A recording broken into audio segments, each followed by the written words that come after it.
Hello বন্ধুরা, welcome back to my channel Soma Dutta লাইফস্টাইলে তোমাদের অনেক অনেক স্বাগত জানাই। তো আজকের আমার রেসিপি দেখতেই পাচ্ছ, মূলো দিয়ে তৈরি করব দারুণ একটি রেসিপি। আর এই রেসিপিটা তোমরা অনেকেই জেনে থাকবে, কিন্তু আমি আজকে রেসিপিটি অন্যরকমভাবে বানাবো। আর এটি সম্পূর্ণ নিরামিষ একটি রান্না হবে। তো ভিডিওটি তোমরা শেষ পর্যন্ত দেখতে থাকো, স্কিপ না করে। তো আমি এখানে হাফ কিলো পরিমাণ মতো মূলো নিয়েছি। তো মূলোটাকে খুব সুন্দর করে এরকম করে ছুলে নিচ্ছি, দেখো, কারণ উপরে কালো অংশটা ভালো লাগবে না খেতে, সেদ্ধও হবে কম। সেজন্য উপরে খোসাটা যতটা সম্ভব ছাড়িয়ে নেবে তোমরা। আর যদি খুব কচি মূলো হয় তাহলে কিন্তু ছাড়াবার দরকার নেই, এমনিই করা যাবে। তো এই দেখো কত সুন্দর খোসাগুলো ছাড়িয়ে নিয়েছি। এরপর যে আগের অংশটা সেটা আমি কেটে নেব। অনেক ঘরেই আছে, কিন্তু মূলো কিন্তু অনেকেই পছন্দ করে না। আমাদের বাড়িতে যেমন অনেকেই পছন্দ করে না। তো এইভাবে কিন্তু রান্না করলে সবাই খেয়ে নেয়, বুঝতেই পারে না এটা মূলোর তরকারি না অন্য কিছু। তো আমি যে পদ্ধতিতে মূলো ঘন্টটা করছি সেই পদ্ধতিতে তোমরা করবে, দেখবে খেতে কিন্তু দারুণ হবে। তো এরপর মূলোগুলোকে খুব সুন্দর করে আমি ধুয়ে নিচ্ছি জলে। গোটা মূলোই ধুচ্ছি, কারণ কাটার পর ধুলে এটা অন্যরকম হবে, সেজন্য আমি গোটাই ধুয়ে নিচ্ছি। আর গোটাই ধোয়ার চেষ্টা করবে তোমরা, এরকম করে খুব সুন্দর করে ধুয়ে নেব।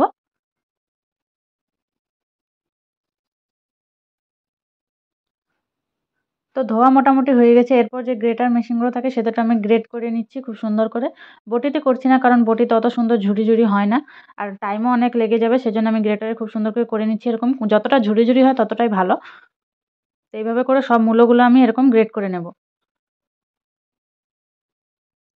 তো এই যে গ্রেট করা হয়ে গেছে, মূলোটা আমি একপাশে রেখে দিয়েছি জল সমেত। মূলোতে কিন্তু অনেকটা জল ছাড়বে। এরপর এখানে কয়েকটা ধনেপাতা কুচি রেখে দিয়েছি, একটি মাঝারি সাইজের টমেটো আর কয়েকটা চেরা কাঁচা লঙ্কা। তো এই দেখো কত সুন্দর গ্রেট হয়েছে, একদম কুচি করে কাটা। তো এরপর আমি কড়াই চাপিয়ে দিয়েছি, কড়াইয়ে সামান্য পরিমাণ সর্ষের তেল দিচ্ছি। তো তেলটা গরম হয়ে গেছে, এরপর এতে ফোড়ন দিচ্ছি তেজপাতা আর সাদা জিরে। তো এরপর আমি টমেটোটা ছেড়ে দিচ্ছি, আর সাথে কাঁচা লঙ্কাগুলোও দিয়ে দিলাম। তো এরপর হালকা নাড়াচাড়া করে নেব। এরপর মূলোটা দিয়ে দেবো। এই রেসিপিটা আমি দিদার থেকে শিখেছি, দারুণ সুন্দর বানাতো। আর তার থেকে শেখা। আর আগেকার জিনিস তো বলতেই হবে না, কোনো সার ছিল না, ভেজাল ছিল না। আর একটু জিরে গুঁড়ো দিলে কত সুন্দর সেন্ট বেরোতো রান্না। তো যাই হোক, ওনার থেকে শেখা, জানি না কতটুকু ভালো হবে।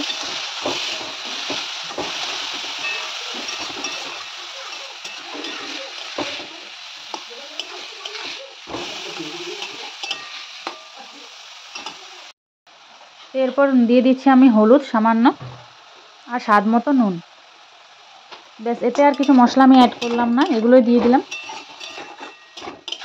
এরপর এটাকে খুব সুন্দর ধিমে আঁচে কিন্তু সেদ্ধ করতে হবে আর কষাতে হবে।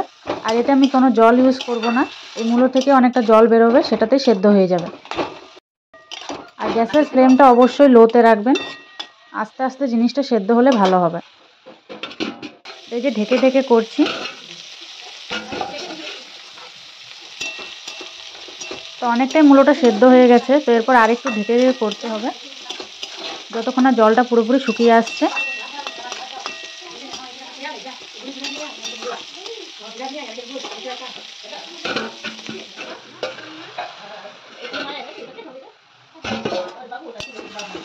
তো প্রায় মোটামুটি জলটা শুকিয়ে এসছে।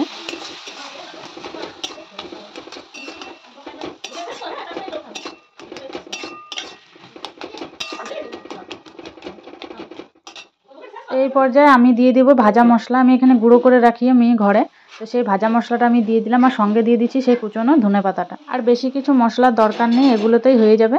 আর ভাজা মশলাটা আমি দিয়েছিলাম হচ্ছে জিরে ধনে মৌরি একসঙ্গে শুকনো খোলায় ভেজে, তারপর ড্রাই রোস্ট করে রেখেছিলাম, সেই গুঁড়ো মশলাটাই আমি দিলাম। আর সব নিরামিষ রান্নাতে আমি এই মশলাটা ইউজ করি। আর তোমরা চাইলে এখানে দুদানা চিনিও দিতে পারো, আমি দিলাম না, ঘরে কেউ খায় না, সুগার পেশেন্ট আছে সেই জন্যে।